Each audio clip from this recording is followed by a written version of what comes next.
বরিশালে গৌরনদীর টর্কি বাজার রোডের পানির আড়তগুলোতে ভ্যান ভরে ভরে আসে লক্ষ লক্ষ পান।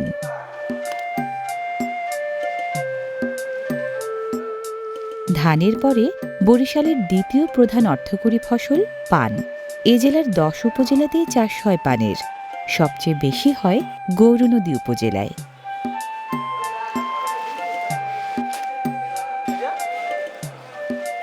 গৌরনদীর 1000 হেক্টরেরও বেশি জমিতে ফলানো বরজের পান আড়তগুলোতে এসে ঠাঁই পায় শত শত পান ব্যাপারী ও পান চাষির মাধ্যমে।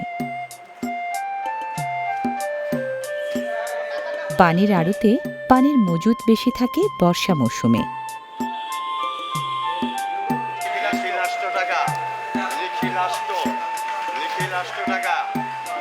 আড়তে পান বিক্রি হয় নিলামের মাধ্যমে। নিলামে অংশ নেওয়া পাইকারির প্রতিনিধিরা পান কেনেন সর্বোচ্চ দরে।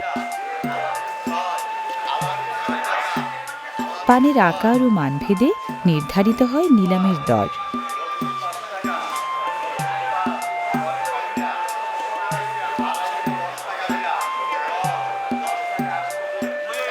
অন্য জায়গায় প্রতি পণ বা বিড়ায় 80টি পান থাকলেও গৌরনদীতে থাকে 72টি।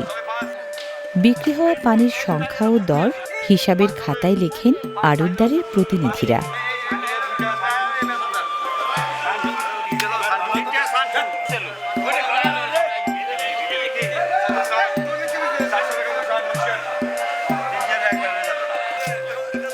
সরবরাহ কম থাকায় আড়তে আশ্বিন থেকে চৈত্র পর্যন্ত পানের দাম চড়া থাকে। সরবরাহ বাড়ায় বৈশাখ থেকে কমে।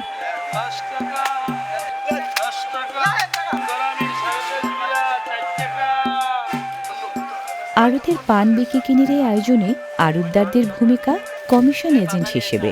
পান ব্যাপারী ও পান চাষিদের বয়ে আনা পান প্রতিযোগিতামূলক দামে বিক্রি করে দিয়ে নির্দিষ্ট অঙ্কের কমিশন পান আড়তদার।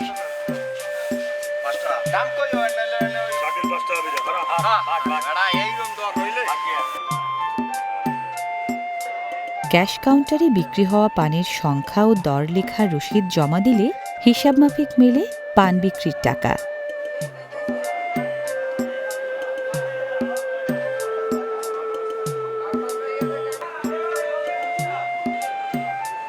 কিনে নেয়া পণকে পণ পান চক্রাকারে সাজিয়ে বানানো হয় গাদি।